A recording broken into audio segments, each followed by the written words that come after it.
ಮಾಡ್ತಾವೆ.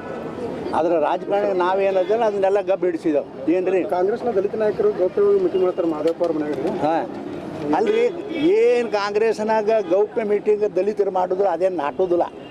ಯಾಕಂದ್ರೆ ಅಲ್ಲಿ ಏನು ಬರ್ತದೆ ದಿಲ್ಲಿದಿಂದ ಅದೇ ನಾಟೋದು. ಜನ್ಮದಾಗ ಅವರು ದಲಿತರನ್ನ ಕಾಂಗ್ರೆಸ್ನವರು ಮುಖ್ಯಮಂತ್ರಿ ರಾಜ್ಯದಲ್ಲಿ ಮಾಡೋದಿಲ್ಲ. ಇದು ಭಾಳ ಸತ್ಯ. ಯಾಕಂತಂದ್ರೆ ಅವ್ರ ಮುತ್ತ ಅಜ್ಜಗಳು ಹೆಂಗೆ ಬೈದಾರೆ ನೋಡಿದಿಲ್ಲ. ಆಫೀಸರ್ಗಳಿಗೆಲ್ಲ ಪ್ರಮೋಷನ್ ಕೊಟ್ಟರೆ ಮುಂಡೆ ಮಕ್ಕಳು ಅಂತ ಹೇಳ್ಯಾರ. ಅವರು ಹೇಳ್ಯಾರಿಲ್ಲ. ಮತ್ತು ಅಂಥವ್ರು ಇವತ್ತು ರಾಜ್ಯದ ಮುಖ್ಯಮಂತ್ರಿ ಮಾಡ್ತಾರೆ. ದಲಿತರಿಗೆ ಕನಸು ಕಾಣಬೇಕು ಅಟ್ಟೆ ಅವದ್ದಮ್ಮ ಹುಚ್ಚಾದ ನಾವು ಮಾದೇವಪ್ಪ. ಪೈಪೋಟಿ ನಡೀತದೆ, ಏನೂ ಆಗೋದಿಲ್ಲ ಅದರಿಂದ. ಪೈಪೋಟಿ ಅದರಿಂದ ತಾಕತ್ತಿದೆಯಾ? ತಾಕತ್ತಿದೆ. ಹಿಂದೆ ಇದೇ ರೀತಿ ನಮ್ಮ ಪಕ್ಷದಲ್ಲಿ ರಾಚಯ್ಯನವರು ಮಾಡಿದರು. ರಾಚಯ್ಯನವರು ನಾ ಹೇಳಿದೆ ಅವ್ರಿಗೆ, ಯಾಕ್ರಿ ಇದನ್ನು ಮಾಡ್ತೀರಿ?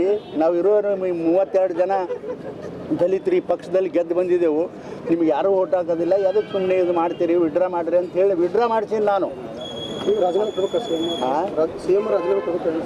ಸಿ ಎಮ್ ಅವರು ರಾಜೀನಾಮೆ ಕೊಡಬೇಕು ಅಂತ ಇವತ್ತು ಹೇಳಿಲ್ಲಪ್ಪ, ನಾನು ಒಂದು ತಿಂಗಳ ಹಿಂದೆನೇ ಹೇಳಿನಿ. ಈ ಸಂದರ್ಭ ಬಂದಾಗ ಇವತ್ತು ಅದನ್ನೇ ಉಚ್ಚಾರಣೆ ಮಾಡಬೇಕಾಗ್ತದೆ. ಯಾಕಂದ್ರೆ ಇದು ಸರಿ ಅಲ್ಲ. ಇನ್ನು ರಾಜೀನಾಮೆ ಕೊಟ್ಟರು ಅವ್ರಿಗೇನು ಅಷ್ಟು ಒಳ್ಳೆಯ ಹೆಸರು ಬರೋದಿಲ್ಲ. ಸಿದ್ದರಾಮಣ್ಣನ ಕೊಡಲಿ ಇಟ್ಕೊಂಡು ಕುಂದ್ರೆ ಅವ್ನಿಗೆ ಯಾರು ಕೊಡಂತಾರೆ? ನಾವಂತೂ ಯಾರು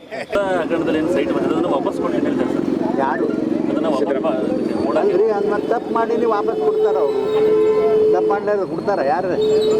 ಅದ್ರದ್ದು ಅಲ್ಲ, ತೊಗೋಬೇಕಾಗ ಇವತ್ತು ಇದು ಎಟ್ಟಾಗ ನೋಡ್ರಿ. ನಾ ಮುಂಚೆನೇ ಹೇಳಿದ, ಸಿದ್ದರಾಮಣ್ಣವರು ಸಮಾಜದ ಅತ್ಯಂತ ಹಿಂದುಳಿದ ವರ್ಗದಿಂದ ಬಂದಿರತಕ್ಕಂಥ ಒಬ್ಬ ಮುಖ್ಯಮಂತ್ರಿ ರಾಜ್ಯಕ್ಕೆ. ಅವರು ಬೇರೆ ರಾಜ್ಯಗಳಿಗೆ ಸ್ವಲ್ಪ ಅಂತರವಾಗಿದ್ದರು ಕಾಂಗ್ರೆಸ್ಸಲ್ಲಿ. ಅಂಥ ಒಂದು ಪರಿಸ್ಥಿತಿಯಲ್ಲಿ ಇದು ನಿರ್ಮಾಣ ಆದಾಗ ಹಿಂದೆ ರಾಮಕೃಷ್ಣ ಹೆಗಡೆಯವರು 30 ವರ್ಷ ಹಿಂದೆ ರಾಜೀನಾಮೆ ಕೊಟ್ಟದ್ದು ಜನರು ಇವತ್ತು ಕೂಡ ನೆನೆಸ್ಕೋತಾರೆ. ಸಿದ್ದರಾಮಣ್ಣವರೇ, ನೀವು ರಾಜೀನಾಮೆ ಕೊಡೋದು ಭಾಳ ಯೋಗ್ಯ ಅಂತಕ್ಕಂಥ ಮಾತು ನಾ ಹಿಂದೆನೇ ಹೇಳಿದ್ದ. ಇವತ್ತು ರಾಡ್ಯಾಗ ಒದ್ದಾಡ್ಲಕತ್ತಾರ. ರಾಡ್ಯಾಗ ಸಿಗಾಕೊಂಡಾರ, ಒದ್ದಾಡ್ಲಕತ್ತಾರೆ. ಯಾರು ಬದುಕಿಸ್ತಾರೆ ಇವ್ರಿಗೆ? ಅಲ್ರಿ, ಸೈಟ್ ತೊಗೊಂಡು ಅದನ್ನು ಕೊಡ್ಬೇಕು ಯಾಕೆ ವಾಪಸ್ಸು? ಅವ್ರ ಸಲಹೆ ಇಲ್ಲದೇ ಅವ್ರ ಬಾಯಿಯವ್ರು ಕೊಡ್ತಾರೆ. ಈಗ ನನ್ನ ಮನೆಗೆ ನಮ್ಮ ಹೆಣ್ಮಗಳು ಇರ್ತಾರೆ, ನಾನು ಹೇಳಾರ್ದಕ್ಕೆ ಏನಾರ ನಿರ್ಣಯ ಮಾಡ್ತಾಳೆ? ಇವೆಲ್ಲ ನಾಟಕ ಸಾಕಿನ.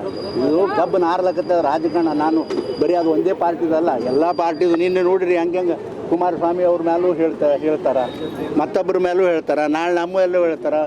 ಇದು ಒಟ್ಟಾರೆ ನಿಮಗೆ ಹೇಳಬೇಕಂದ್ರೆ ರಾಜಕಾರಣ ಈ ರಾಜ್ಯದಲ್ಲಿ ಎಲ್ಲರೂ ಕೂಡಿ ಗಬ್ಬಿಡಿಸಿದ ಅಷ್ಟೇ. ಪಕ್ಷದಲ್ಲಿ ಇಲ್ಲ, ಎಲ್ಲ ಪಕ್ಷಗಳು ನಿಷ್ಠೆಯಿಂದ ಕೆಲಸ ಮಾಡ್ತಾವೆ. ಆದರೆ ರಾಜಕಾರಣ ನಾವೇನದಲ್ಲ ಅದನ್ನೆಲ್ಲ ಗಬ್ಬು ಹಿಡಿಸಿದೆವು. ಏನ್ರಿ ಕಾಂಗ್ರೆಸ್ನ ದಲಿತ ನಾಯಕರು ಗೌಪ್ಯವಾಗಿ ಮೀಟಿಂಗ್ ಮಾಡ್ತಾರೆ